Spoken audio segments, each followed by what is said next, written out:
صباح الفل عليكم، احلى صباح على عيونكم. مش عارف هو الانسان ليه مطلوب منه ان يسعى ويعمل القصص دي كلها. النهارده انا هكلمكم بقى على مدار اليوم على موضوع حلو جدا. اتعب في الثانويه ترتاح في الكليه. بعد ما ترتاح في الكليه هقول لك الحياه بعد كده بتمشي ازاي. المقوله اللي خلدها التاريخ دي اللي هم عاملين يقطعونا بيها دي. فصباحكم فل حبايبي، حبايب قلبي سيحه.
حبيبك سيحة ابن ابو سيحة السياح بيعمل لك فيديو مونتاج فيديو عظمة. الفيديو اللي احنا صورناه امبارح يعني، بس في شوية رياكشنات كده جامدين هيعجبوكوا يعني. استنى الفيديو يخلص خلاص والمفروض هحمله دلوقتي.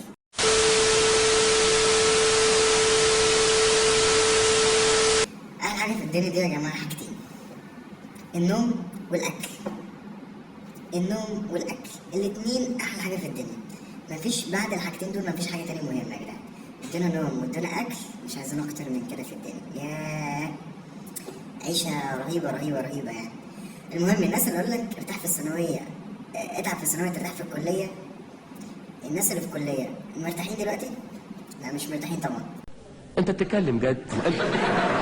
عايز اقول لك قاعد يقول لك بقى الثانوية دي عمق الزجاجة، واطلع من عمق الزجاجة عشان ترتاح وتشوف مستقبلك وبتاع. انا عايز جملة مفيدة. والحقيقه يا صديقي ان كلهم بيكتبوا علينا اساسا يعني. احنا خلصنا الثانويه دخلنا لبسنا في حياه الجامعه وحياه الكبار دي لابسه بنت لذينه، لحد ما لقينا نفسنا مش قادرين اساسا. معاناه بقى. وكمان انت لما بتبقى في حريتك اكتر، يعني انت جيت دلوقتي اخدت حريتك اكتر يعني. ما بقاش حد يقول لك ذاكر ما تذاكرش، هتذاكر اللي هو بمعنى ايه؟ اللي بياكل على ضرسه ينفع نفسه. هتذاكر هتنجح، مش هتذاكر مش هتنجح. عايز بقى تختار الواد ده اكتشاف.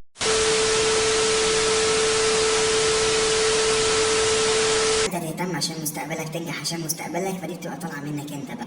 فهنا بتنتهي من مرحله ان في استاذ بيتابعك واستاذ معاك وبيعمل على مصلحتك لحته ايه؟ انت بنفسك. اكتر حاجه في الدنيا ممكن تبقى صعبه انك تبقى متعود على روتين معين، ان الناس بتابعك ومدرس بيراجع معاك ويقول لك اعمل وما تعملش ووريني وهات، لان انت تتساب لوحدك كده تماما. اما تتساب لوحدك هتلاقي نفسك تايه. يا فرحة امك بيك يا مش عارف تعمل ايه. بس برضه الحياه ما كانتش سهله. استنونا في الجزء الجاي بعد ما افطر عشان انا جوعت. بصوا مش هتبقى اهم حاجه في الدنيا الاكل والنوم. انا جوعت دلوقتي، يبقى طالما كانت اهم حاجه في الدنيا اللي هي الاكل، نصور بقى بعد الاكل بقى.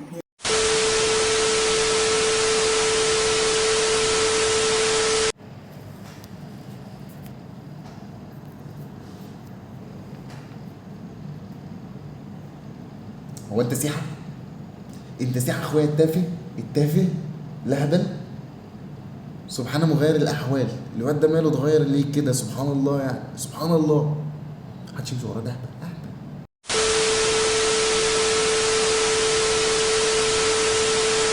انا جاي اقول لك ان هم ضحكوا عليك لما قالوا لك ان الثانويه هي نهايه الدنيا. انت بتقول ايه؟ وجاي اقول لك هم ضحكوا عليك لما قالوا لك ان الثانويه هي عمق الزجاجه. وجاي اقول لك كمان ان هم ضحكوا عليك لما قالوا لك ان الثانويه هي اللي هتحدد مصيرك، وهي اللي هتحدد مستقبلك، وانك لما تتعب فيها هترتاح بعدين. بالعكس، انت كل ما تكبر مرحله في حياتك مسؤولياتك بتزيد وحياتك بتزيد وكل حاجه والضغوط بتزيد. فانت كل ما تكبر مش هترتاح، انت كل ما تكبر مرحله كل ما هتتعب اكتر من الاول. فكل ما طاقتك هتكبر وكل ما هتشيل مسؤوليات اكبر وهتشيل حاجات اكبر ودنيا كتير وهتشيل حاجات كتير اكتر. فمش هترتاح. الملخص ان انت مش هترتاح. اسكت اسكت اسكت اسكت. مع الوقت انت مش هترتاح، انت هتفضل تتعب تتعب تتعب تتعب تشقى، لان دي سنه ربنا في الارض، ان لقد خلقنا الانسان في كبد، كبد وشقى وتعب، هتتعب. انت مش جاي هنا عشان ترتاح. يا جماعة الشيء ده كل ما يفتح بقه بينرفزني. وانك ما تخليش الدنيا اكبر همومك، وانك تاخد كل حاجه بعقل وهداوه ورزانه، وانك تبقى هادي في نفسك. الكليه مش نهايه الدنيا، الثانويه مش نهايه الدنيا، سقطت في الثانويه دي مش مشكله، هتنجح وتحقق حاجات تانية. مش معنى انك سقطت انك انسان فاشل، مش الدراسه هي اللي تحدد لك فاشل ولا ناجح، الدراسه هي ما هي الا مذاكره اكاديميه. فانت بتذاكر وبتروح تمتحن، حته بقى انك تتوفق او ما تتوفقش، انت اهم حاجه تعمل اللي عليك، مش القصه ان انت لازم تطلع اول واحد في الدنيا. اعمل اللي عليك، وكل ما تعمل اللي عليك ربنا يحطك في المكان اللي انت عايزها. فما تيأسش وما تسمعش كلام الناس اللي قعدوا يحطموك ويقولوا لك لو ما نجحتش في الثانويه انت مش هتنجح.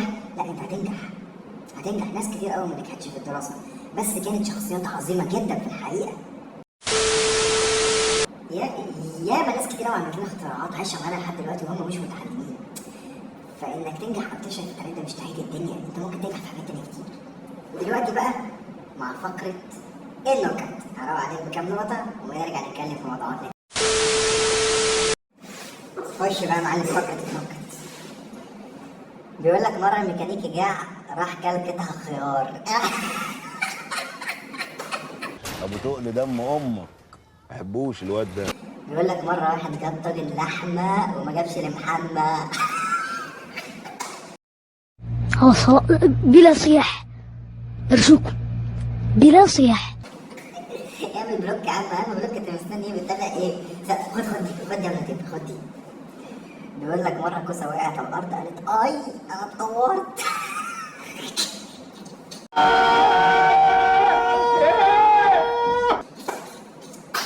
انت لسه مستني؟ انا اللي هقفل. دلوقتي مع فقرة الانشغالات هنسيبكم خمسة كده وهرجع لكم تاني في جولة بره بقى.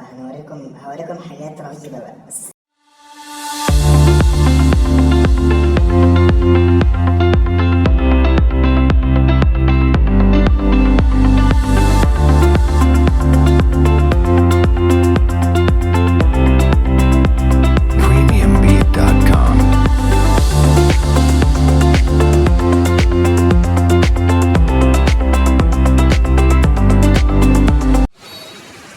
احب انصحك واقول لك انك لازم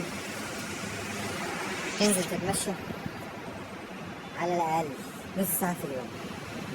مش هتفرق معاك جدا على فكره، لا، لازم تسعى وتجتهد وتتعب عشان لحظه الوصول تستحق انك تتعب.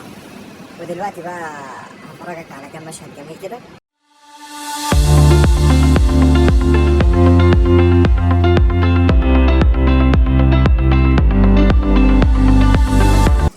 مش قلت لك انزل اتمشى؟ الغي الفكره دي في الصيف تماما، الجو نار. الغي الفكره دي، او ياك تتمشى ياك تفكر تتمشى. جو صعب ونقفل الفيديو الجميل ده.